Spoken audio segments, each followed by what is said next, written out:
hampir semua tahu bahwa something happen in Indonesia, bahkan sesuatu in a good way, gitu. Ini ada sesuatu nih yang membuat sebuah negara yang mungkin mereka belum pernah dengar tentang perfilmannya tiba-tiba dibicarakan. Tiba-tiba setiap tahun ada film yang diputar di apa segala macam itu ada. Tapi di sisi lain masih belum sampai titik di mana orang nonton karena itu film Indonesia. Semua yang tadi saya sebut negara itu identitas sinemanya pasti merefleksikan karakter negara itu gitu. Kayak misalnya kita ngelihat film Hollywood aja, dia itu Amerika gitu. Itu cara Amerika berpikir gitu, atau bahkan Jepang gitu, atau Iran gitu. Iran kan ada yang kita pengen nonton deh film Iran, dan ketika kita lihat ya seperti itu karakternya, humanisme manusia. Nah, kalau Indonesia ya menurut saya sih keberagamannya ya, gitu, karena nggak ada satupun negara yang seberagam ini gitu ya. Mas Iva Ismansyah. Siap. Apa kabar Mas? Sehat, alhamdulillah. Selamat datang di Kutok. Matur nuwun, terima kasih sudah menyempatkan. Sami-sami, matur nuwun. Di Kutok ini. Diberi kesempatan ngobrol. Sama-sama Mas. Sebelum kita ngobrol Mas, biasanya di Kutok tuh di awal ada kuis Mas. Waduh. Kuisnya namanya Trivia Indonesia. Apa pertanyaan-pertanyaan gitu? Pertanyaannya 5 pertanyaan seputar Indonesia. Pertanyaan-pertanyaan ringan lah. Oh, nggak disuruh nyanyi toh? Kalau dulu kayak di buku repal zaman sekolah dulu kayak RPUL. ada geografi, ada matematika, ada biologi, tapi yang seputar Indonesia. Nanti aku bacain 5 pertanyaan.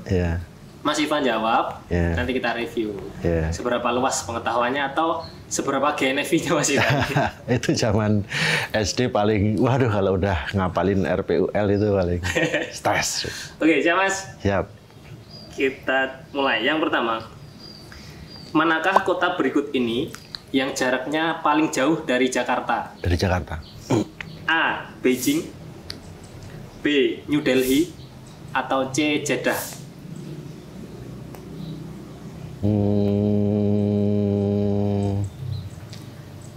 Jeddah. Jeddah. Oke. Tak kunci, lanjut. Loh, jawabannya apa? Ya, oh, nanti. Oke, yang kedua. Gunung berapi tertinggi di Indonesia adalah A. Kerinci, B. Merapi, atau C. Semeru? Di Indonesia. Gunung berapi ya. Kerinci. Kerinci. Oke. Lanjut.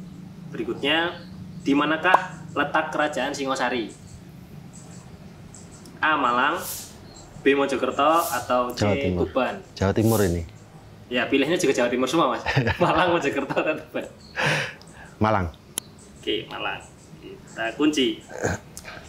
Nih, Presiden keempat Republik Indonesia adalah A. Megawati, B. Gus Dur, atau C. SBY? Keempat. Ya, jadi Mas. Yang jelas yang pertama Soekarno. Iya, Gus Dur. Gus Dur. Oke. Terakhir, Mas. Berikut ini merupakan satwa asli Indonesia, kecuali. Berarti yang bukan, ya. Yang bukan. A. Anoa, B. Kuda Nil, atau C. Babi rusa? Yang bukan kan, Kuda Nil lah. Kuda Nil. Optimis berapa nilainya? Lulus saya tadi yang gunung berapi tadi sempat harusnya bukan itu ya, karena berapi kan. Kalau gunung karena karena kan yang berapi, Kerinci itu berapi atau enggak ya? Berapi itu maksudnya yang masih aktif kan. Merapi jelas aktif ya udah oke. Pertanyaan pertama, kota yang paling jauh dari Jakarta, tadi jawabnya Jeddah, bener Mas. Oh iya. Itu 7.982 km dari Jakarta. Kalau Beijing 7.378. Ya. Kalau New Delhi 7.193 km. Paling jauh tuh dari Jakarta. Benar. Poin 1. Gunung berapi yang tadi agak ragu-ragu. Ya, mantap tapi habis itu waduh ragu. Jawabnya Kerinci. Benar juga. Oh ya. Yang tertinggi. Oh itu berapi juga ya, Kerinci ya. Se-Indonesia kalau di Jawa itu Merapi yang tertinggi. Merapi karena berapi kan. Ya, kalau tingginya kan Semeru. Tadi saya yakin tapi jadi kayak aduh, Kerinci itu berapi nggak ya? Iya. Kerinci di mana? 3.805 mdpl. Oke. Itu tertinggi. di manakah letak kerajaan Singosari? Tadi jawabnya Malang. Bener juga Mas. Sudah jawab 3 tuh KKM udah lulus. Udah 75 lah nih. Yakin Jawa Timur tapi antara apa ya Mojokerto karena banyak situs Mojokerto kan. Presiden keempat Republik Indonesia. Bener kayaknya. Ngasal atau emang? Enggak, karena kan Megawati dulu, terus habis itu Gus Dur dulu. Gus Dur. Oh, Gus Dur dulu ya? Gus Dur dulu. Oh, itu mis saya salah. Tapi benar. Oh, benar. Itu Gus Dur. Loh, bener malah? Ya, bener malahan, Mas. Lah yang pertama Soekarno, Soeharto, terus sempat Habibie kan? Oh iya, benar. Gus Dur, lengser, ganti Megawati. Aduh, saya skip tadi Pak Habibie. Iya, tapi benar. Gus Dur. Udah 4 nih bener, udah 90 nilainya. Terakhir. Nah terakhir apa tadi? Satwa yang mantep saya kayaknya. Satwa asli Indonesia kecuali saya mantep kayaknya ini. Bener itu Mas. Iya, mantep karena Anoa dan Babi Rusa saya inget banget. Babi Rusa Sulawesi, Anoa Sulawesi. Itu kan paket Anoa dan Babi Rusa gitu. Dari dulu gitu. Iya. Kudan itu dari Zambia. 100 saya. 100 bener semua. Jarang-jarang nih. Bisa bener. Dulu tuh yang bener semua juga buahnya tuh dari Salam tuh bener semua. Ini ada Mas Siva. Okay. Alhamdulillah. Kita pinter. Ngobrol-ngobrol Mas, kalau ngelihat kepinteran nih, kalau ngulik kan lahir di Jogja, sekolah di Jogja, kebetulan sekolahnya juga sekolah favorit lah. SD, SMP, SMA, kuliah, terus diisi terakhir kuliahnya di Jogja diisi. Setelah itu sempat beberapa kali ke luar negeri untuk mengambil sekolah lah. Lebih mengerucut ke sekolah perfilman. Sebelumnya selamat Mas, kemarin Gadis Kretek menang. Ya, di Korea ya. Beberapa bulan yang lalu ya, itu kategori Best Mini Series dalam kategori International Competition Program di Seoul International Drama Awards. Itu menang. Terus di seperti apa Mas tuh experience feelingnya? Series Indonesia sangat lokal sekali, menang internasional. Ya, senengnya tuh lebih gini, maksudnya kalau kayak film gitu ya menang karena kita apalagi saya sebagai produser tuh dalam tanda kutip itu bukan by plan ya, tapi ada dah di kerangka perencanaan distribusi gitu ya, dan saya tahu mappingnya bahwa film kalau misalnya rilis film itu nanti launch di mana, festival di mana, menang atau enggak itu bonus ya, tapi at least saya kebayang lah distribusi apa di bioskop, festival apa segala macam gitu. Jadi saat ada ekspektasi atau proyeksi, nanti mungkin bisa menang di sini tuh cukup terukur lah. Nah kalau series ini senangnya karena memang itu di luar rencana gitu ya. Kalau mau bikin series, basically ya kita pengen fokus aja bikin sesuatu yang bagus aja gitu. Waktu itu Gadis Kretek untuk Netflix ya udah delivery aja gitu untuk membuat sesuatu yang ya menurut kami berkualitas lah. Nah di saat itu kemudian menang, dapat award, apresiasi, itu sebenarnya udah belum pernah kebayang sebelumnya. Atau yang kedua, bahkan nggak pernah kebayang lagi apakah itu bisa terulang dalam karir kami gitu ya. Nah kayak gitu ya, senangnya kayak gitu sih. Maksudnya sesuatu yang, ya kalau ngomongin itu bonus, sesuatu yang memang tidak terprediksi dan ya nggak tahu karena kalau misalnya kedepannya kita bikin series lagi pun ya itu bukan tujuan kita kan jelas. Nah senangnya lebih ke situ sih, lebih ya mungkin ini kesempatan ini apa segala macam yang di luar rencana gitu. Dan Mas Siva ini kan nggak sebentar ya berkecimpung di dunia film. Iya. Dan melihat kalau wawancara-wawancara di tempat lain itu dari keluarga tuh nggak ada background filmmaker atau. Iya. Terus bersentuhan dengan film pertama dan bisa sampai secinta ini itu cerita singkatnya itu seperti apa?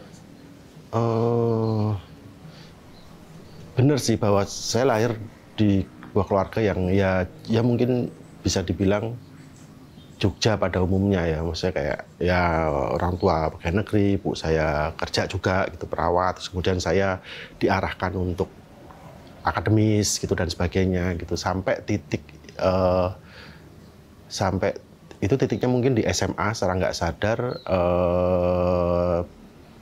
saya inilah aktivitasnya dulu olahraga, wajar lah kayak ngeband olahraga pas seperti anak-anak SMA pada umumnya gitu, sampai ada titik bener saya olahraga, terus kemudian lagi waktu itu kan basket gitu, terus cedera, tangannya kena pas segala macam, terus wah kok jadi nggak bisa ngapa-ngapain, terus ikut teater gitu. Ya udah deh gitu, ikut ekstrakurikuler ini gitu, teater gitu. Nah ternyata secara nggak sadar di situ membentuk kepribadian saya lah gitu. Bagaimana berorganisasi, bagaimana berseni peran gitu. Dan memang di teater pun walaupun interest dengan seninya, tapi bisa dibilang aktivitas utama saya justru memanage organisasinya gitu, bukan di depan panggungnya gitu, kayak gitu. Nah dari situ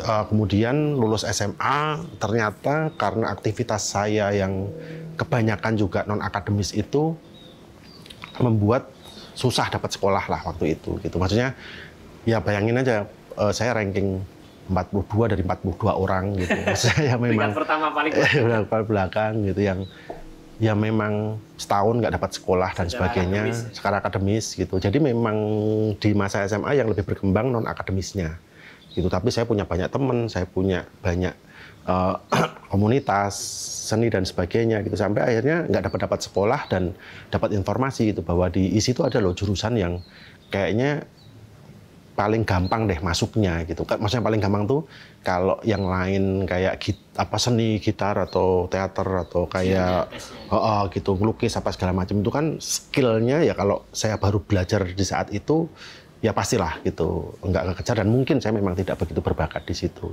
nggak ada concern ke situ. Tapi Fakultas Seni Media Rekam itu waktu itu jurusan televisi itu saya lihat ada temen nyaranin, terus loh kok ini gampang banget, cuma ada kamera, dipencet tombol merah, ngerekam gitu. Nah itu kan saya bisa lakukan tuh gitu rasanya gitu. Nah dari situ kemudian keterima, terus ya mungkin menggabungkan antara teater sebelumnya, aktivitas seni sebelumnya dengan media rekam ini. Dan saya memang tumbuh di masa-masa itu kan. Tahun 2000-an itu kan baru benar-benar revolusi digital itu gitu. Yang laptop yang tadinya cuma buat nulis, akhirnya bisa buat ngedit, kamera yang tadinya gede banget gitu dan hanya bisa didapat di Jakarta gitu, mungkin sekarang jadi ada handycam yang bisa di mana-mana gitu. Nah dari situ saya merayakan itu aja gitu. Saya merayakan itu, bikin film pendek, bikin komunitas dan sebagainya, dan bisa dibilang mendapatkan apresiasi dan yang belum pernah saya rasakan sebelumnya gitu. Kalau kayak dulu saya mungkin kayak olahraga atau ngeband atau apa gitu dapat apresiasi kan. Tapi di film ini kok saya ngerasain sesuatu yang lebih ya, yang apresiasinya itu bisa memberikan saya energi balik gitu untuk berproses lagi gitu. Nah itu sih yang kemudian saya lakuin terus-menerus. Dan mungkin karena saya tumbuh di kota yang tidak ada culture yang kuat atau tidak ada infrastrukturnya tentang apa yang saya geluti itu, ya pelan-pelan jadi aktivitasnya melebar gitu. Yang mungkin kalau saya tumbuh di sebuah kota yang culture sinemanya udah kuat, ya mungkin ya udah bikin film aja gitu. Tapi karena waktu itu di Jogja, wah kalau udah bikin film gini, kalau teman-teman banyak bikin film ini, terus saya muter sopo gitu. Oh ya udah deh bikin festival gitu. Oh ya udah deh yuk bikin pemutaran. Oh ada festival. Oh nah kalau udah puluhan tahun berkembang kayak gini, komunitasnya gini, terus bagaimana ya menjamin bahwa ini bisa terdokumentasikan gitu talent-talent ini dan ada regenerasinya. Oh ya sekolah gitu. Kenapa? Ya udah kita mikirin ya kayak gitu-gitulah. Dan itu mungkin juga ada hubungannya dengan saya dapat beasiswa di Korea, saya ada kebuka lagi perspektifnya, melihat festival di sana, melihat film market di sana, melihat kurikulum film di sana, melihat produksi film di sana, melihat film center di sana dan sebagainya, Cinematek gitu, yang membuat ya semua yang saya serap itu akhirnya saya kembangkan di kota ya tempat saya tumbuh yang sebenarnya infrastrukturnya belum lengkap gitu waktu itu gitu. Nah itu sih cerita pendeknya gitu. Dan ya mungkin karena justru saya mulai dari keluarga atau background saya nggak ada relasinya dengan itu, yang mungkin malah membuat saya bisa bisa tiba-tiba mikirin apa yang semua elemennya gitu. Berarti kan Mas Siva ini kan kurang lebih generasi yang memulai dari ngerasain perpindahan dari analog ke digital, dari yang mungkin di awal belum terlalu digital, belum terlalu bisa canggih sekarang, terus sampai berjalannya waktu sampai juga di dunia yang sekarang untuk pembuatannya tuh aksesnya nggak sesusah di awal-awal masih kuliah itu. Nah itu terkait dunia digital sekarang untuk pembuatan film itu perbedaannya besar nggak sih sama dulu untuk output ke ideasinya, untuk effort dari filmmaker untuk membuat film sendiri dari zaman dulu yang serba belum secanggih sekarang tuh bedanya jauh nggak Mas? Seperti itu. Kalau perbedaannya besar atau enggak, besar sih, besar sekali gitu. Karena bagaimanapun kan teknologi atau budaya sinema ini erat kaitannya dengan teknologi ya, dan itu kan medium ya gitu. Kita berubah medium pasti akan berubah gitu. Apakah itu memudahkan? Ya, banyak memudahkan, tapi menurut saya memang semuanya punya karakteristik masing-masing gitu, punya karakteristik masing-masing gitu. Kalau kayak sekarang karena teknologinya udah berkembang, tentu saja itu kan di sisi lain memudahkan, tapi di sisi lain juga gangguan kan. Gangguan dalam artian berarti kan fokus kita jadi makin banyak nih gitu. Yang ya kalau dulu nggak ada suara, ya misalnya dulu nggak ada suara, ya kita nggak fokus ke suara kan, ya gambar aja kita, atau tiba-tiba ditemuin warna, kita jadi fokus ke warna, kita temuin VFX, jadi ada fokus ke VFX apa segala macam gitu. Jadi menurut saya perubahannya besar sekali, terus kemudian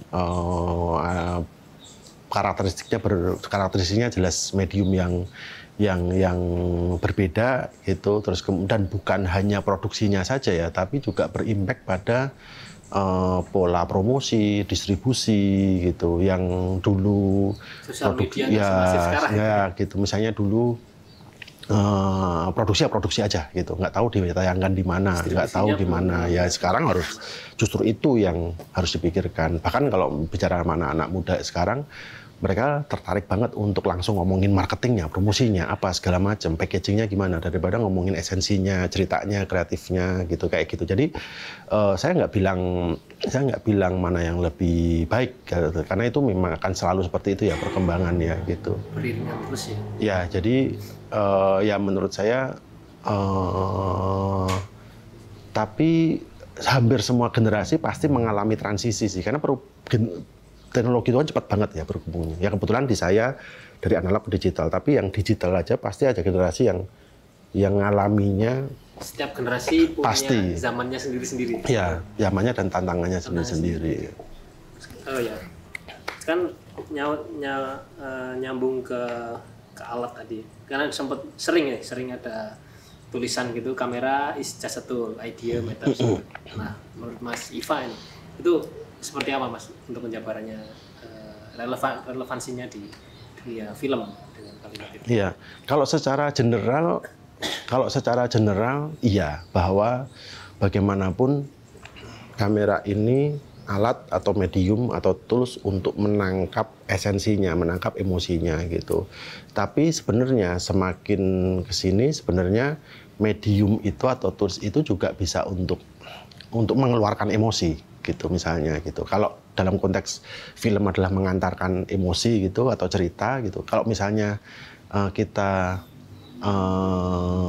bikin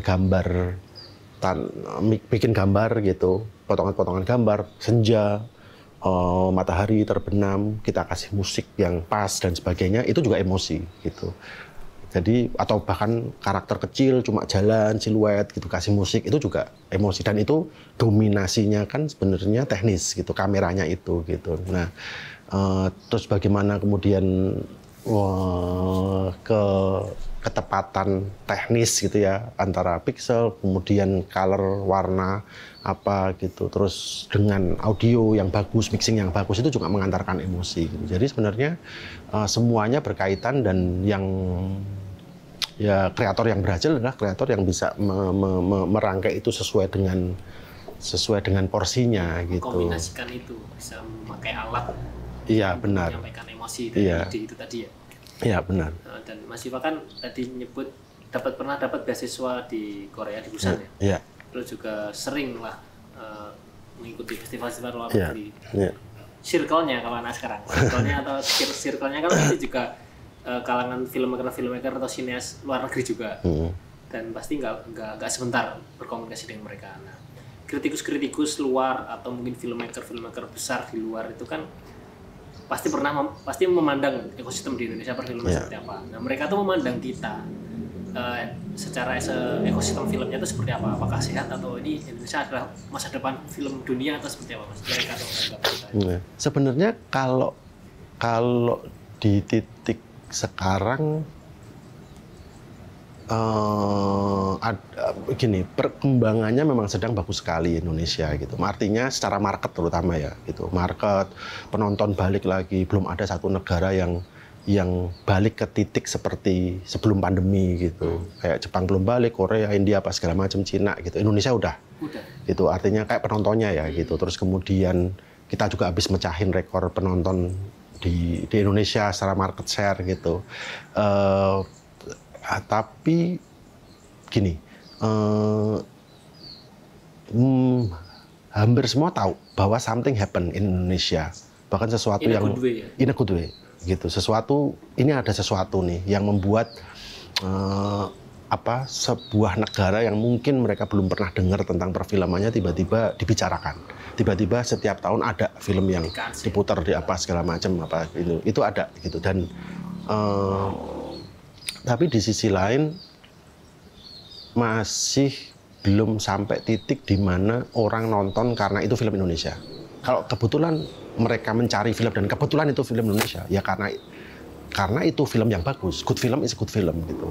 Karena film yang bagus, kemudian dia pengen nonton, oh kebetulan dari Indonesia. Kalau sudah sangat kuat tuh maksudnya gini.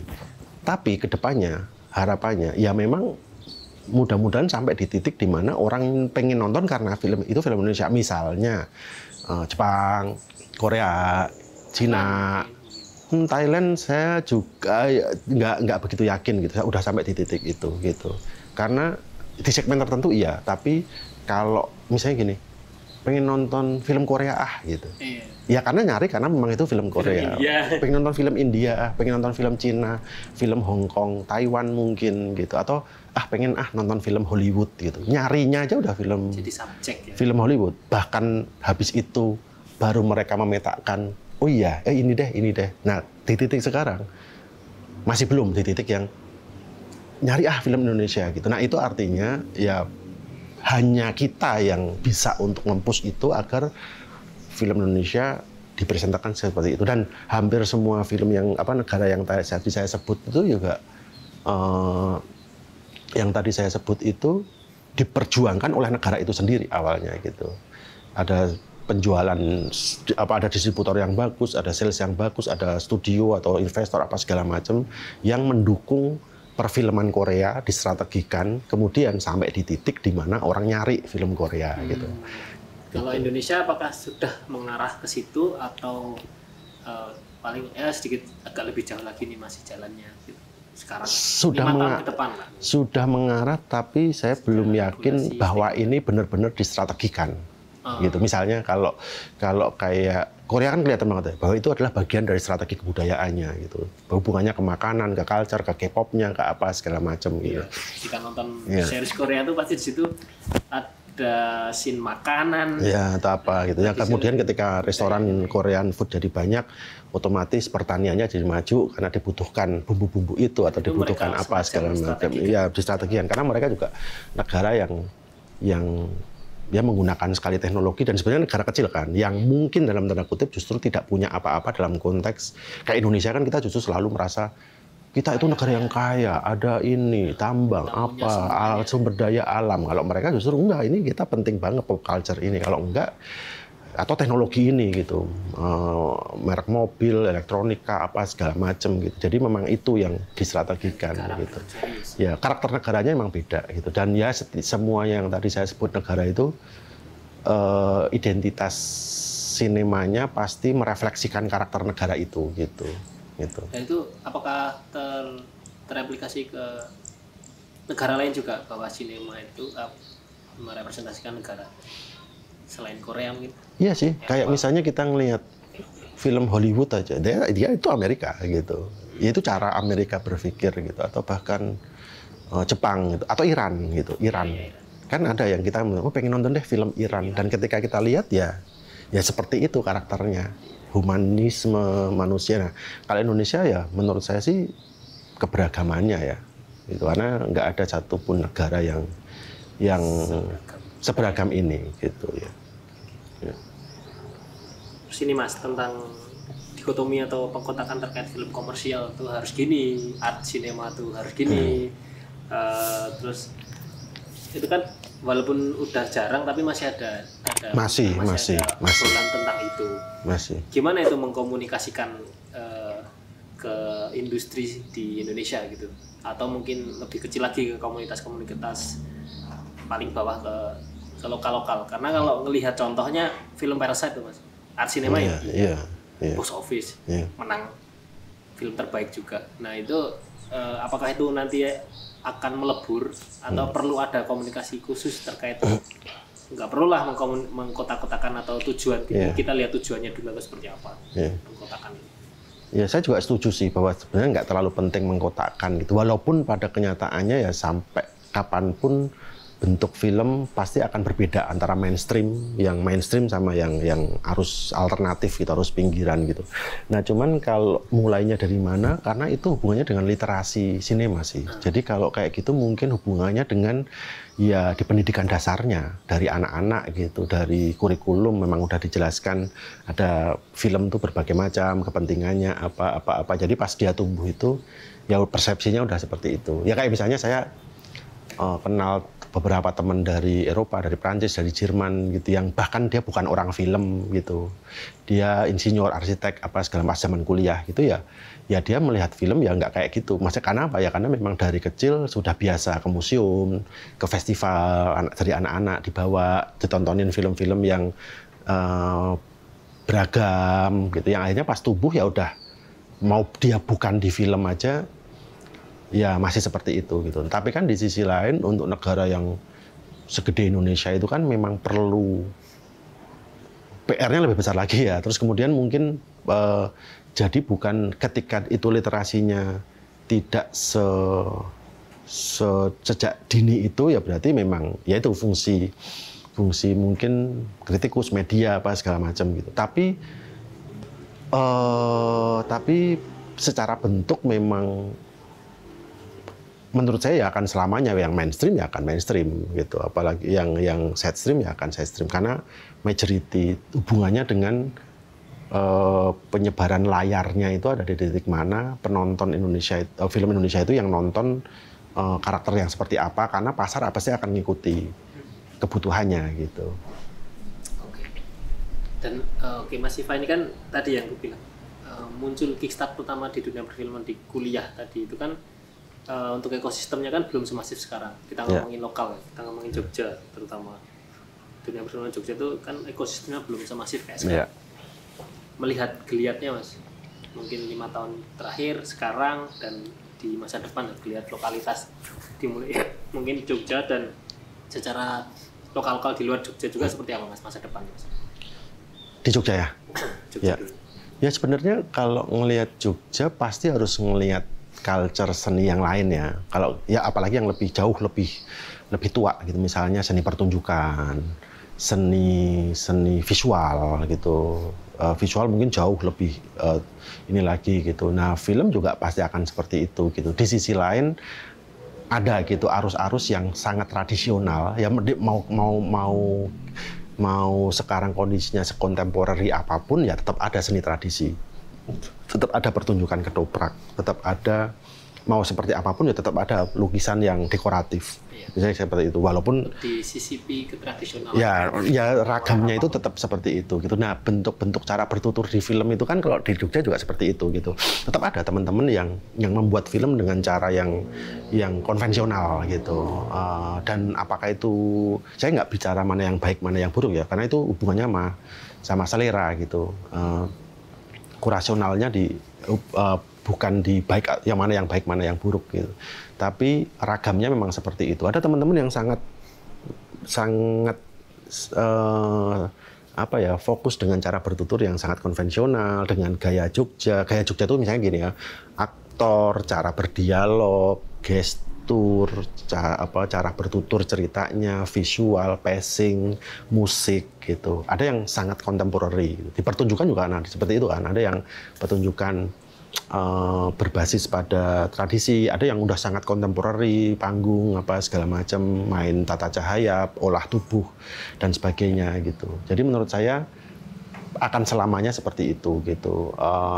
Menariknya ya Jogja memang kota yang memungkinkan untuk itu, untuk seni-seni itu tumbuh gitu ya. Maksudnya ya semuanya hidup gitu, semuanya tidak ada masalah gitu dengan gaya yang berbeda-beda. Kota ini sangat lentur sekali, sangat dinamis sekali gitu, dan nggak ada masalah dengan bagaimana mengelola atau mengadaptasi seni tradisinya menjadi sekontemporer mungkin juga nggak masalah, kayaknya terbuka itu ya. Untungnya itu sih ya, referensi apa segala macam dengan cepat gitu segala macam, tapi root tradisinya tetap kuat gitu. Nah ada kan daerah-daerah yang mau ngadaptasi seni tradisinya dikit aja udah itu kan nggak boleh digituin, ini kan nggak gini, ini kan jangan, ini sangat ini gini terus jadi nggak terlalu lentur gitu. Nah mana yang bagus mana yang enggak tentu saja saya nggak bilang seperti itu, tapi sebagai cara belajar, cara berproses, tentu saja kemerdekaan itu mendukung gitu, terutama untuk anak-anak mudanya gitu yang seneng ya, maksudnya masih dalam spirit yang melawan, mendubrak, membuat sesuatu yang beda. Nah Jogja itu terbuka untuk itu. Berarti kan cukup sehat ya, menggeliat lah tentang ekosistem di Jogja. Itu ngomongin ekosistem kelokalan tentang film. Soal industri mas. Yeah. Kalau kita ngelihat kan industri pusat jelas di Jakarta. Jelas, karena ya. Hollywoodnya lah. Gitu. Nah, Jogja ini apakah akan tetap seperti ini aja, atau ada mungkin pergerakan-pergerakan atau mungkin secara organik yang akan menuju akan tetap di Jakarta terus pusat industrinya, atau Jogja akan menuju ke sana, atau memang Jogja dengan ya seperti ini karakternya secara organik nanti akan berkembang dengan sendiri yang akan tetap berbeda secara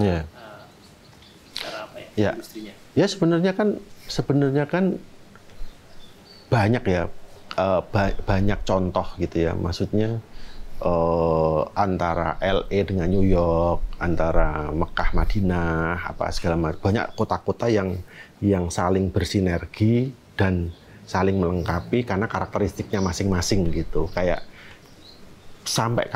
bukan sampai kapanpun ya, saya belum melihat bahwa ekonomi itu keluar dari Jakarta, bisnis itu keluar dari Jakarta. Investasinya gitu, perputaran uangnya, perputaran modal, yaitu di Indonesia, di bisnis apapun rasanya semuanya di situ. Tapi kemudian ngomongin produksinya gitu, ya borderless gitu. Nah titik sekarang bahkan Jogja sangat siap dengan itu, tekstur kotanya gitu lebih efektif secara budget apa segala macam, sudah apakan alat mulai dikirim ke sini, apa ada bandara, ada apa segala macam yang kalau mau nyari tempat di mana-mana pun Jogja ternyata lebih efektif. Nah itu kan bisa dibilang juga dukungan terhadap industrinya juga. Tapi kalau industri dari pengertiannya ekonominya, pergerakannya, bisnisnya apa segala macam ya rasanya belum bisa pindah sih dari Jakarta, karena di industri apapun pasti ya pusatnya di sana gitu. Tapi di Jogja apalagi sekarang festival kayak JAF juga menginisiasi JAF Market gitu, yang memang itu pertemuan dari semua pelaku industrinya gitu. Ya itu fungsinya rasanya karena kotanya mendukung sekali untuk itu gitu. Tapi ya itu tadi pusat ekonomi ya pasti akan di Jakarta. Tadi sempat spill tentang JAF mas. Ya. Dulu JAF itu kan sekarang ya bisa dibilang mungkin siapa yang nggak tahu teman-teman visionis Indonesia bahkan Asia ya. Hampir semuanya kalau ditanyain JAF pasti tahu. Itu dulu inisiasi awalnya itu seperti apa mas bisa membuat JAF sampai sebesar sekarang? Ya. Pertama itu kan 2006 ya. 2006 itu inisiasi awalnya dari HUT Kota 250 tahun Jogja. Rangkaiannya banyak lah. Rangkaiannya ada festival musik apa segala macam. Nah, kemudian pertama kali saya dengar itu saya ketemu Gari Nugroho gitu, yang pada saat itu terlibat di HUT Kota itu untuk menginisiasi sebuah film festival gitulah, gitu, film festival.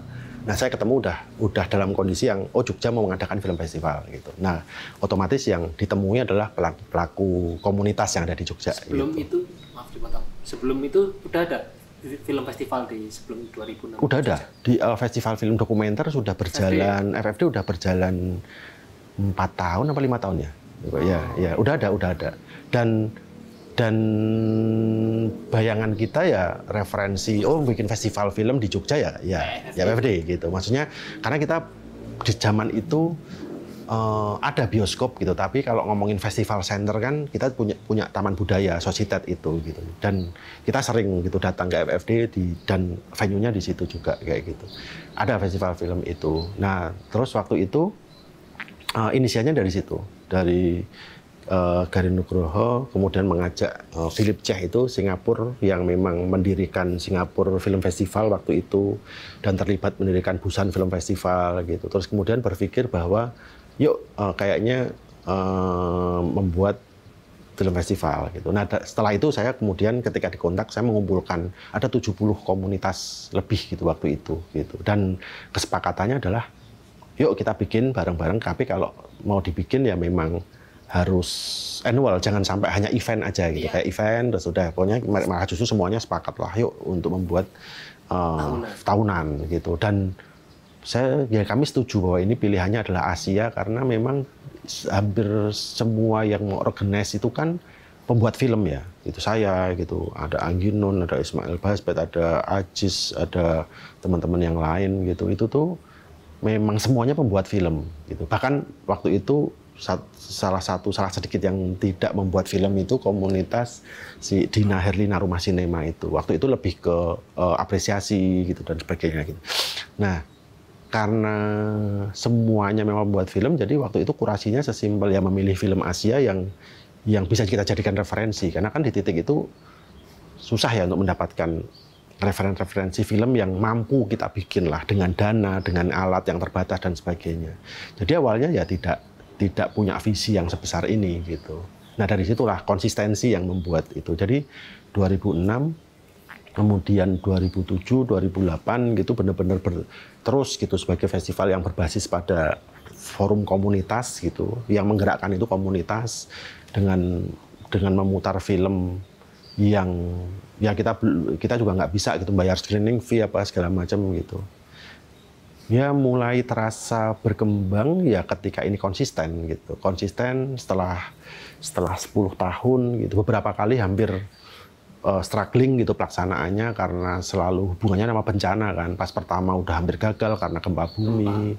Pas yang ke-7 itu Merapi gitu apa segala macam. Jadi hampir ini, tapi konsistensi itu sih yang kita jaga gitu. Karena dari konsistensi itu, ya itu tadi gitu, akhirnya orang-orang kenal, orang-orang tahu, terus orang-orang tertarik untuk berkolaborasi, program apa segala macam, ya akhirnya menjadi besar karena kolaborasi itu gitu. Nah, ada beberapa fase sih, dari fase yang kelahirannya, establishment-nya gitu, terus kemudian penguatan organisasinya sampai fase terakhir itu ya setelah pandemi ya gitu. Maksudnya kita festival sebagai sparring partnernya si filmmaker sendiri itu yang tadinya kita di gedung pertunjukan udah nggak bisa karena teknologi semakin bagus, film-film independen, film pendek pun juga sangat memikirkan aspek teknis sudah wah kayaknya udah harus jadi sparring yang ngikuti terus kualitinya sampai ya bioskop menjadi pilihan yang wajib karena ya disitulah sebenarnya film dipresentasikan di tempat yang terbaiknya ya itu mulai 5 tahun terakhir bahkan setelah pandemi itu fase di mana ya kayak sudah menjadi hub ya itu tadi ya gitu ya antara bakat-bakat baru pembuat film dengan industrinya dengan profesional gitu. Tadi di awal Mas Siva as a director udah sedikit disinggung terus tentang JAV sebagai manajerial apa ya istilahnya peletak atau yang membidani sebuah festival juga udah terus ini as a producer Mas. Yeah. Mas Siva ini kan kayak model produser yang director driven bener ya Mas. Lebih suka memanage ide walaupun ya nggak semuanya memanage ide dari sutradara untuk mengembangkan sebuah ide cerita itu kenapa Mas apakah lebih nyaman seperti itu atau seperti apa untuk memberikan ruang lebih bagi sutradara untuk mengembangkan idenya, jadi kita masing-masing sebagai produser ya mengembangkan bareng, atau pernah nggak dibalik gitu Mas Iva yang punya ide terus dijalankan ke sutradara penulis naskah? Ya pertama saya sih nggak menutup kemungkinan ya nantinya misalnya kalau visinya sudah lebih berkembang lagi ya saya mungkin aja gitu punya proyek-proyek yang saya inisiasi, nyari director apa segala macam gitu. Sekarang pun sudah mengarah ke situ karena kadang-kadang saya nemu, wah ini director menarik nih gitu, wah saya ada cerita nih, saya tawari mau nggak, kalau nggak mau ya udah, kalau mau udah mulai gitu. Cuma di titik sampai kemarin itu rasanya ya karena saya ibarat produser itu masih produser yang butik kan, yang kayak satu gitu, nyari uangnya pun lama, funding apa segala macam gitu. Jadi ya masih memungkinkan gitu membuat sesuatu yang se-handmade itu gitu. Nah, kalau nanti udah ada di titik yang apa ya, yang secara company, secara visi dan sebagainya lebih besar lagi, mungkin sudah nggak bisa semuanya seperti itu gitu. Nah, kenapanya? Karena pertama memang mungkin tadi ya circle saya udah terlanjur dari puluhan tahun itu di wilayah itu gitu. Jaringan tentang funding organik ya Mas, nggak menyengajakan masuk ke circle itu. Iya, nggak, ya organik aja. Kalau dulu saya dari awal mungkin arahnya ke film-film yang komersial, mungkin saya lebih mengerti sebenarnya kan di mana saya bermain karena sesuatu yang saya pahami gitu kan. Nah, saya pahamnya sampai titik ini ya seperti itu. Kalau misalnya apakah saya pengen punya film yang laku bahkan memecahkan rekor, ditonton orang berjuta-juta? Wah, pengen banget. Karena itu apresiasi juga. Tentu saja gitu, siapapun produser saya pikir pengen, karena ditonton orang yang banyak itu juga apresiasi, dapat hadiah itu juga apresiasi, dapat award juga apresiasi.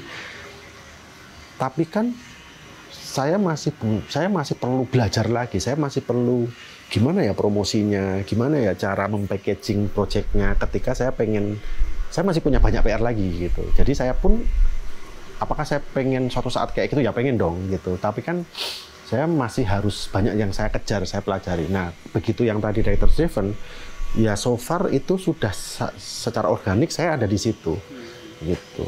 Menemukan talentnya, tes film yang saya nonton ratusan film tiap tahun juga, kebanyakan yang kayak gitu. Relasi-relasi circle saya tadi, bagaimana mengakses funding, bagaimana cerita-cerita yang saya nyaman untuk saya produseri gitu, ya udah arahnya ke situ. Jadi apakah saya nyaman di situ? Iya gitu. Apakah itu disengaja? Ya sedikit banyak juga nggak sengaja gitu, karena memang arahnya ke situ gitu. Kalau Mas Iva tuh menarik banget mau tanya. Kalau nonton film, kalau aku kadang kan setiap tahun tuh nyatetin setelah nonton apa, setelah selesai judulnya apa, nonton di mana, terus terkumpul terus tahun nonton berapa film, jadi udah tahu gitu. Nah, kalau Mas Iva tuh kalau nonton film di tiap minggu atau tiap bulan tuh sering mencatat itu, atau ada target aku dalam 1 tahun harus nonton berapa ratus film, atau semua film yang penting tak tonton dulu, feelingnya nanti untuk apa, vitamin ide juga, atau gimana kalau Mas kalau nonton film kayak kebanyakan orang atau kan? Defaultnya saya nggak nyatet gitu, tapi tiba-tiba di akhir tahun kemarin, karena apa ya, film buat saya kayak ya kadang nonton di sini, kadang nonton di situ, kadang dapat screener, kadang apa segala macam, kadang di bioskop gitu. Dan dari defaultnya sebenarnya saya nggak begitu nyatet. Cuman di akhir tahun kemarin nggak tahu kenapa tiba-tiba saya punya kesadaran per 1 Januari saya nyatet, tahun ini saya sebenarnya tuh nonton berapa film ya. Ya saya lakuin gitu. Tahun ini baru saya lakuin, tapi baru bulan Maret udah nggak telaten lagi gitu. Jadi rata-rata berapa jumlahnya Mas? Bisa dirata-rata nggak dalam 1 bulan gitu nonton berapa film, atau picky gitu, pemilih untuk nonton film di entah layar streaming atau apapun, atau semua film kayak aku pengen nonton aja lah. Ya, kalau ya itu tadi, ternyata saya tidak begitu telaten untuk mencatat dan untuk merencanakan itu gitu, karena saya sebagai penonton dan saya sebagai pekerja itu agak beda sekali. Saya nonton tuh bisa saya film yang ringan-ringan, yang bahkan banyak film yang orang bilang kayak sinetron, kayak apa segala macam, saya juga malah nggak masalah nonton itu gitu. Film yang bisa nonton sambil dikomentarin, kayak orang bilang kayak ibu-ibu apa segala macam itu. Sambil ngantuk pernah, Mas? Sering. Bahkan di beberapa case saya niatin untuk seperti itu gitu. Karena menurut saya kadang-kadang ya misalnya kayak saya di festival nonton film 4 gitu. Kadang-kadang yang ketiga saya sengaja untuk saya nonton ini mungkin ada kemungkinan untuk tidur deh gitu. Tapi saya memang defaultnya nonton itu ngantuk. Maksudnya mungkin bukan karena nontonnya. Karena kalau nonton film luar saya masih baca subtitle. Baca itu ngantuk gitu. Nonton itu buat saya nggak begitu ngantuk. Tapi kalau membaca itu ngantuk. Jadi kalau nonton film Indonesia biasanya saya nggak tidur. Gitu. Mau sengantuk apapun biasanya saya masih cukup kuat karena nonton. Nah tapi begitu nonton film luar yang harus baca, nah itu saya malah jadi ngantuk. Kayak baca buku ya kan beberapa orang yang ada yang ya, kalau jadi baca ya. Nah saya yang kayak gitu. Baca berapa halaman bisa ngantuk, tapi ada yang model daya tahannya tuh lama. Iya. Baca buku berapa halaman. Nah, curiga saya sebenarnya bacanya bukan nontonnya. Gitu. Nah saya pernah niatin baru sampai Maret udah ketinggalan, terus akhirnya saya menyimpulkan kayaknya memang saya bukan tipe yang setelah nonton nyatet. Jadi sering gitu kalau misalnya akhir tahun ada orang rilis ini film yang saya tonton gitu, ya saya ngiri maksudnya bisa ya ngelakuin ini ya gitu. Kok saya nyoba dan saya nggak bisa gitu. Saya nggak bisa karena ya kalau sebulan nonton berapa film sering karena ya kadang-kadang film temen Indonesia di bioskop saya usahain nonton. Sekarang platform OTT banyak gitu, terus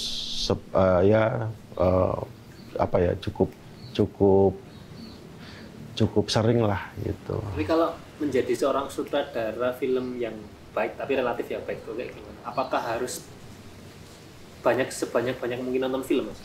Sebagai seorang sutradara? Ya, maksudnya gini, ada mungkin sutradara yang sama sekali nggak mau nonton film, tapi dia justru malah jadi sutradara besar gitu. Apakah bisa? Bisa. Tapi kan saya tidak mau membicarakan itu, karena itu gift, gitu. Karena itu dari 1000 mungkin ada 1, gitu. Nah, yang kita bicarakan ya yang majority, gitu. Nah, yang majority, yes, nonton itu hubungannya dengan referensi hubungannya. Karena gini, takutnya kan, wah ini saya bikin sesuatu yang baru. Gimana caranya kamu sesuatu yang baru kalau kamu nggak nonton? Gimana cara ngerti perkembangan sinema sekarang sudah sampai titik di mana tentang sound, tentang apa kalau nggak nonton, tentang cerita, gimana caranya itu nggak nonton. Tapi kalau yang nggak nonton mungkin sangat genuine dengan cara bertuturnya beda banget, apa justru dia jadi sama festival dicari apa iya, tapi kan itu case yang sangat rare dan itu berarti gift dari lahir mungkin dia udah punya kreator yang seperti itu. Hampir sama kayak ada anak sekolah gitu, ada yang harus belajar terus sampai pinter, ada yang mungkin baca 1-2 udah paham. Iya. Seperti itu perbandingannya. Tapi memang begitupun atlet ya harus latihan sampai bisa sampai ke elit gitu. Ya. Messi nggak latihan mungkin tetap bagus main bolanya. Kalau Ronaldo harus latihan terus sampai seperti itu. Gitu. Tapi ya itu tadi rare ya. Oke Mas, kemarin kita udah share di Instagram story KNFI, netizen bertanya namanya Mas. Oke. Dan kemarin udah terkumpul beberapa, tapi nggak tak ambil semua, nanti habis durasinya terlalu lama di situ karena lumayan banyak. Tapi ini yang aku ambil beberapa yang ditanyakan dari kawan KNFI. Salah satunya dari @semacam foto. Apa yang membuat jam kerja industri film di Indonesia tuh masih di 18 bahkan lebih dari 20 jam per hari, Mas? Mungkin ini semacam foto ini praktisi ya mungkin film. Seperti apa, Mas? Ya. Nilai produksi atau biaya produksi itu kan harus inline dengan proyeksi pemasukannya ya. Gitu. Kalau saya bikin kacang, ya tentu saja saya harus memproyeksi berapa sih sekarang harga seplastik kacang gitu. Apakah dengan minyaknya, dengan pekerjanya, dengan cara gorengnya itu match. Kalau harganya itu 5.000, saya kan dan pembelinya itu distribusi saya cuma di kecamatan ini, berarti kan saya nggak mungkin menaikkan biaya itu yang memang dari awal saya nggak bisa achieve gitu. Nah, film juga seperti itu. Gitu. Bagaimana kalau film yang industrinya maju kayak Hollywood apa segala macam bisa seperti itu? Ya karena secara distribusi, sales, pemasukan dan sebagainya sudah sampai titik itu sehingga mau membuat filmnya 2 tahun juga nggak masalah, match gitu. Nah, di Indonesia itu kan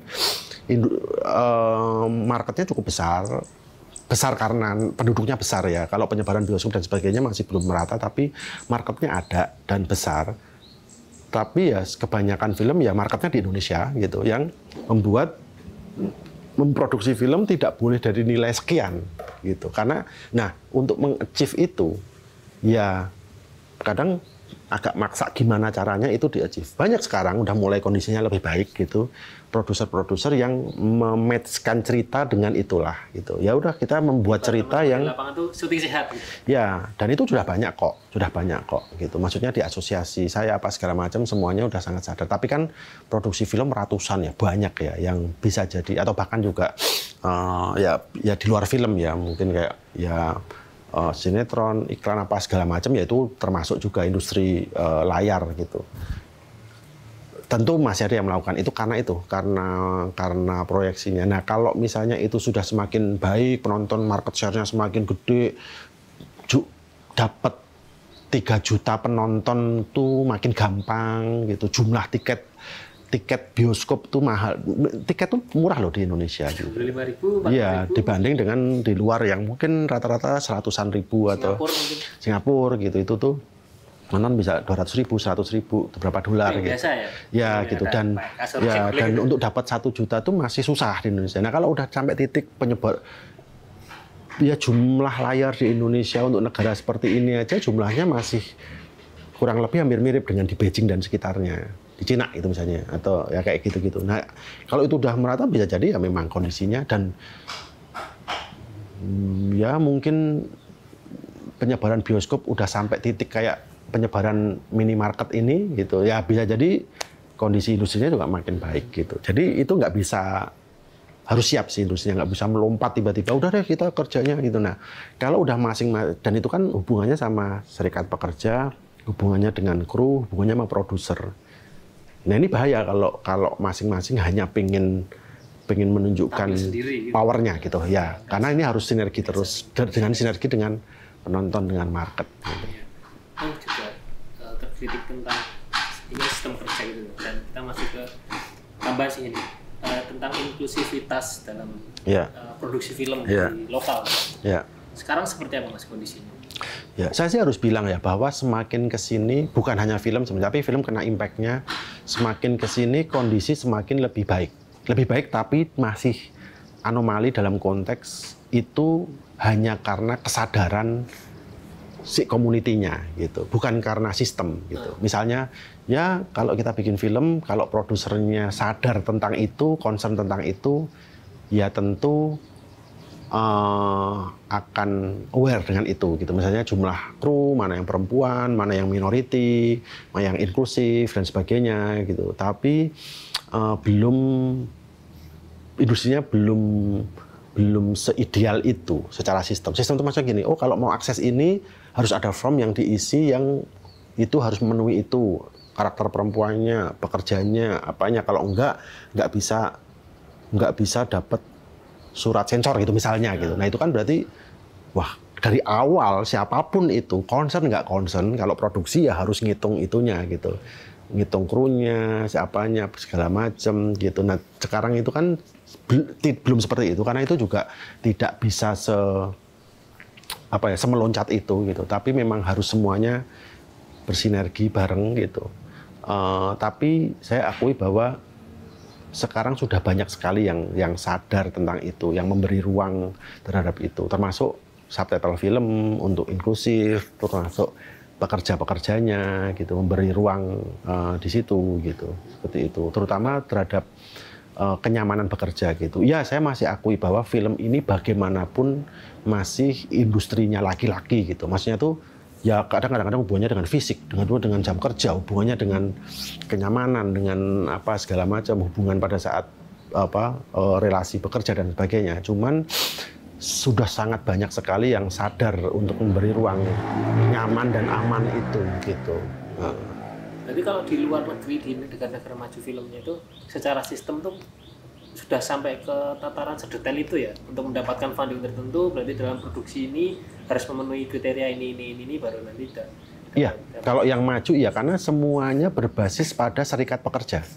Gitu. Kalau yang tidak serikat pekerja ya independen aja gitu. Dan cuman ya aksesnya tidak bisa semajor yang serikat pekerja. Misalnya mengerjakan land producer gitu. Land producer yang memilih kru. Land producer itu ada di serikat pekerja. Serikat pekerja itu dia pada saat masuk ke situ keuntungannya seperti ini, tapi dia pada saat bekerja harus seperti poinnya A, B, C, D, E, F, G, gitu. Poin-poin itu yang karena kalau enggak dia bisa dikeluarkan dari serikat pekerja itu. Kalau dikeluarkan berarti dia tidak bisa mengakses beberapa proyek yang main kayak gitu. Jadi semuanya jadi punya mau nggak mau jadi punya kesadaran itu. Dari gitu. Mulai kesadaran terus sistemnya concern terus dibikin peraturan akhirnya menjadi common rules ya. Ya, karena semuanya berbasis pada itu dan itu hubungannya dengan bagaimana sistem pendidikannya di sekolah dulu, karena hampir semuanya mungkin munculnya bakat-bakat baru itu dari sekolahan. Di sekolahan itu kurikulumnya udah ada, semuanya terintegrasi gitu, yang main industrinya ya gitu. Akhirnya, nah kalau kita ini kan sebenarnya masih impact dari merayakan kebebasan. Gitu. Siapapun bisa bikin film, kamera di mana-mana gitu. Untuk masuk ke dunia film, ya udah tinggal masuk aja gitu. Besok Lebaran, kru pulang balik Jakarta bawa adiknya, langsung ngangkat-ngangkat meja jadi kru artistik misalnya gitu. Yang karena kerjanya bagus langsung naik gitu. Jadi ya semuanya, apakah itu bagus? Ya tentu saja ada impact positifnya, tapi ya ada efek sampingnya pasti gitu. Oke, lanjut dari Ed Jung Ebi. Ya. Film bagus itu penilaiannya, parameternya apa sih, Mas? Kalau bagus atau enggak itu selera ya, selera. Tapi saya selalu mengklasifikasikan yang saya percaya ya. Sekarang saya klasifikasikan film yang pertama tuh film yang benar gitu. Film yang benar tuh teknisnya benar, gitu, apanya benar, semua itu kayaknya benar, pakai workflow yang benar, gitu. Apakah itu tentu ujungnya jadi film bagus? Mungkin enggak, karena biasanya ceritanya enggak bagus, atau seleranya gini sih, tapi perfect, semuanya benar, gitu. Benar tuh dengan film itu kan teknis ya, dan teknisnya benar, gitu. Yang kedua ya film bagus, gitu, film yang ada standar teknisnya dan sebagainya, dan berimpact pada visi filmnya gitu. Pada kalau bagus menurut A, B, dan C itu selera, tapi at least apa yang ingin disampaikan di film itu tuh sampai ke penonton, pesannya apa segala macam. Sampai dan dirasakan oleh mayority. Ya, diapresiasi dari perspektif penonton yang kelompok tertentu, bukan harus majority. Kalau misalnya tiba-tiba secara majority orang bilang ini nggak bagus, tapi ada secara kritik film atau dari perspektif art apa segala macam itu dikritik, dicatat bagus, ya bisa jadi itu saya tanya bagus gitu. Yang terakhir itu ya great film gitu. Nah itu udah beyond, udah bisa jadi teknisnya nggak bagus, bisa jadi audionya juga kacau banget, tapi film itu mampu merubah mindset kita, mampu berimpact pada kehidupan, membuat dunia jadi lebih baik lagi, membuat berimpact pada perkembangan sinema, pada apresiasi seni sinema dan sebagainya. Itu that's great film. Maksudnya itu udah, apakah itu film bagus? Bisa jadi malah nggak bagus loh. Bisa jadi orang nonton, gini sih ceritanya ini, tapi dia tiba-tiba berimpact pada pola editing, berimpact pada sinematografi, berimpact pada industri, atau bahkan berimpact pada kehidupan. Social gitu. Impact-nya. Ya, kayak gitu.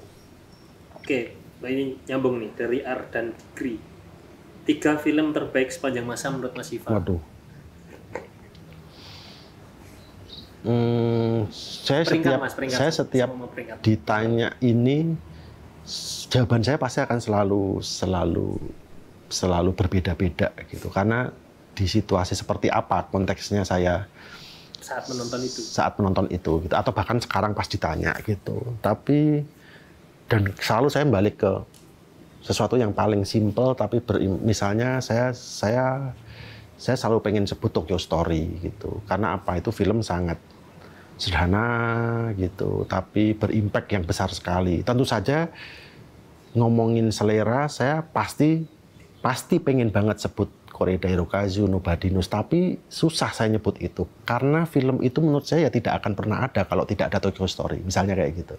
Mengikuti karirnya Bong Joon-ho dari awal gitu, tiba-tiba following. Jadi saya tentu saja saya harus bilang Memories of Murder itu luar biasa, tapi begitu kena Parasite ya saya harus akui karena saya merasa menjadi bagian dari sejarah itu gitu, kayak dari yang fans gitu ngelihat terus tiba-tiba dia berhasil di titik itu film Asia yang achievement-nya seperti itu. Komunikasi gitu. Langsung dengan Bong Joon-ho di suatu momen gitu. Pernah minta foto bareng dan dikasih gitu. Saya takut loh melakukan itu karena saya dari awal ngikuti, terus saya ini ada momen ketemu kalau saya minta dan dia nggak ngasih, saya mesti akan broken heart gitu kan. Mending saya nggak minta kayak gitu kan. Kadang-kadang mending saya nggak. Kadang-kadang kalau di titik itu tuh mending saya nggak komunikasi sampai titik nanti. Tapi ya saya panggil dia balik, saya ajak foto ya dikasih, ya udah deh. Kalau nggak mungkin itu akan menyedihkan. Jadi Tokyo Story terus Memories of Murder masuk nggak? Atau Parasite yang kedua? Parasite aja. Terus yang pertama Mas, yang mungkin great film menurut Mas Iva. Aduh banyak banget, tapi ya kalau dari proses saya, karena tadi saya ngomongin proses saya dari awal apa segala macam, mungkin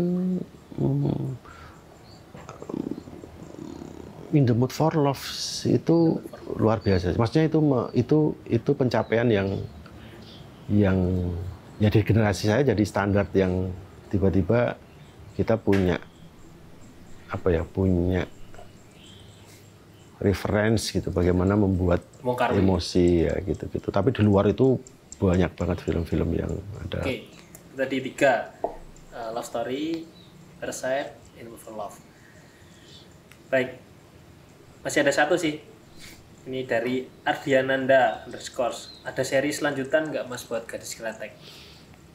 So far belum ada rencana. Ya. Gitu. Jadi emang mini series gitu. Rencananya emang selesai di situ. Ya. Oke, udah sampai ke akhir nih Mas. Di salah satu interview Mas Iva pernah bilang kalau kayak tadi juga sedikit di-spill di awal, setiap generasi itu punya tantangannya masing-masing. Ya. Ada kiat nggak Mas buat filmmaker muda atau pasutri yang filmmaker gitu untuk berkecimpung di industri film? Bagaimana cara komunikasi dan mendirect film yang baik itu seperti apa untuk yang anak-anak muda sekarang untuk memulai diri menjadi sutradara ataupun yang punya case yang sama kayak Mas Iva dan Mbak Mila semua dalam satu produksi, dalam satu job desk yang sama dan ternyata punya relasi personal suami istri atau pacar atau seperti apa? Ada kiat khusus nggak Mas seperti itu? Komunikasi. Yang tentu saja semua punya karakter masing-masing ya. Tapi yang kalau pertanyaannya kayak gitu, yang paling simple mungkin yang sekarang pop up di kepala saya kayak more vision, less ego sih. Gitu. Maksudnya less ego. Maksudnya gini, kalau dulu itu membuat film itu kan ego kayak ego tinggi nggak masalah karena masing-masing kru, tim atau partner kita itu mungkin memang beda banget karena kan informasinya beda. Misalnya nih saya berkesempatan sekolah ke luar negeri, saya punya visi yang lain, enggak, terus kemudian ya udah saya punya ego ya visi saya untuk kayak gitu karena yang lain nggak punya aksesnya. Nah kalau sekarang kan nggak, hampir semuanya punya gitu, belajar kamera apa, mau yang ke luar negeri mau yang apa juga ininya pakai handphone pun iya bisa. Jadi saya merasa sebenarnya penting untuk punya visi gitu, penting untuk membuat semuanya itu ada dirijennya, ada konduktornya, tapi sangat mungkin gitu visi-visi yang dibawa oleh partner atau kolaborator lain itu juga sama bagusnya dan membuat lebih bagus gitu. Nah kayak gitu. Jadi film yang dulunya sudah sebuah aktivitas yang kolaboratif sekarang lebih lagi gitu, lebih lagi.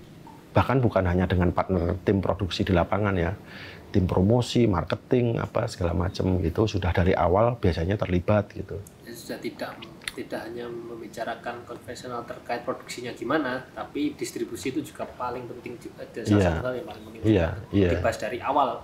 Bahkan sampai ideasi juga Mas, udah ngomongin distribusi mungkin. Iya, justru distribusi, promosi itu idealnya justru dari awal ya. Kayak misalnya kita mau jualan, mau bikin kursi gitu. Ya harus mikirin kan itu nanti jualannya di mana. Bedanya kalau bikin kursi, bikin meja, bikin sepatu itu tuh kita udah lihat ini loh yang akan kita bikin. Udah bisa bikin daminya. Ya. Oh ini ya, yuk kita jual. Nah, film kan enggak. Ini yang akan kita bikin, konsepnya gini. Tapi kan apakah jadinya real seperti itu? Belum tentu. Ada proses gitu yang bisa jadinya tidak sepresisi itu. Bedanya itu aja sih. Ini pertanyaan signature question dari Gutok Mas. Ya. Kalau dilihat dari proklamasi Indonesia kan tahun 2045 itu kan usianya 100 tahun Mas. Berarti at least kurang lebih 20 tahun ya, 20 tahunan lagi kita akan menuju Indonesia Emas. Menurut Mas Siva tuh di tahun itu Indonesia itu seperti apa? Ya kalau terlalu umum ya perfilman kita lah di tahun itu, di Indonesia 100 tahun itu seperti apa bayangannya?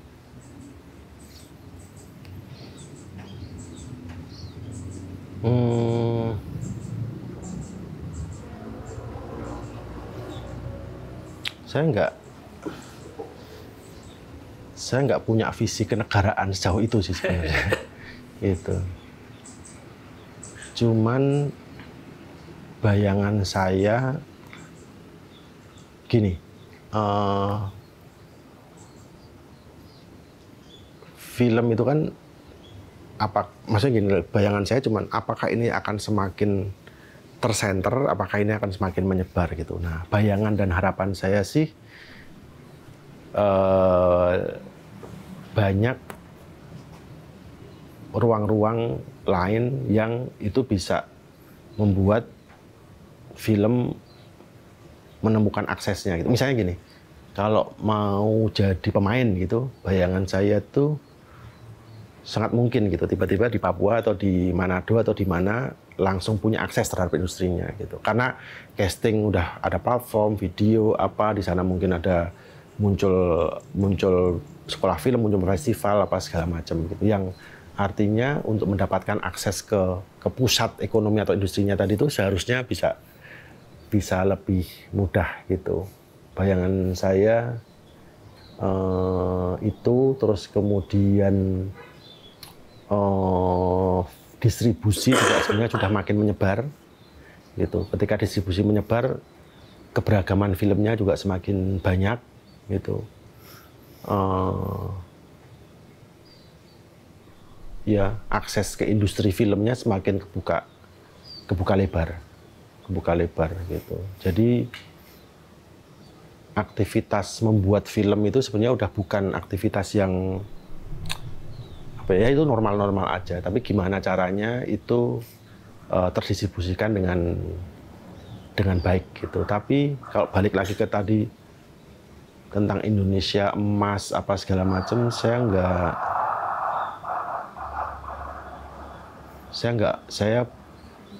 nggak kebayang sih situasinya sudah seideal itu. Saya nggak kebayang karena apa ya bisa saya bilang memang itu sudah jadi karakternya bangsa Indonesia gitu. Sebuah bangsa yang justru dari benturan-benturannya itu, dari sesuatu yang apa ya, kita justru merayakan itu untuk membuat kita jadi berkembang bersama gitu. Kalau kata Tan Malaka itu terbentur. Ya. Jadi itu memang udah jadi karakter gitu. Jadi selamanya ya susah kalau kita contohnya Korea apa segala macam, ya Korea itu negara yang tidak sebesar ini gitu. Jadi dan saya tidak percaya Indonesia yang negara sebesar ini tuh hanya punya satu apa ya, kayak misalnya film gitu. Ya saya nggak percaya bahwa Jav atau di Jogja ini gitu misalnya itu tuh bakal udah itu pusatnya di situ, enggak. Itu kan sampai Papua sana, sampai Maluku, sampai Ambon, bahkan Makassar itu kan jauh banget ya gitu. Jadi bayangan saya ya Bisa jadi besok di sana ada juga 3 atau 2 titik gitu, kayak gitu.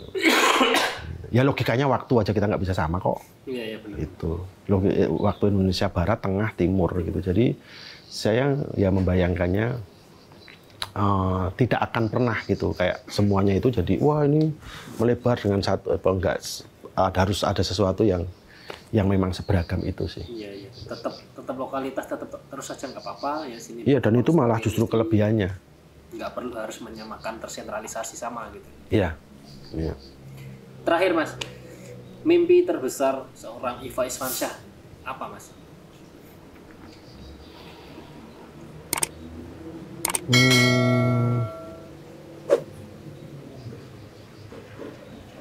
Sekarang tuh yang masih membuat saya gelisah lebih ke itu sih ya,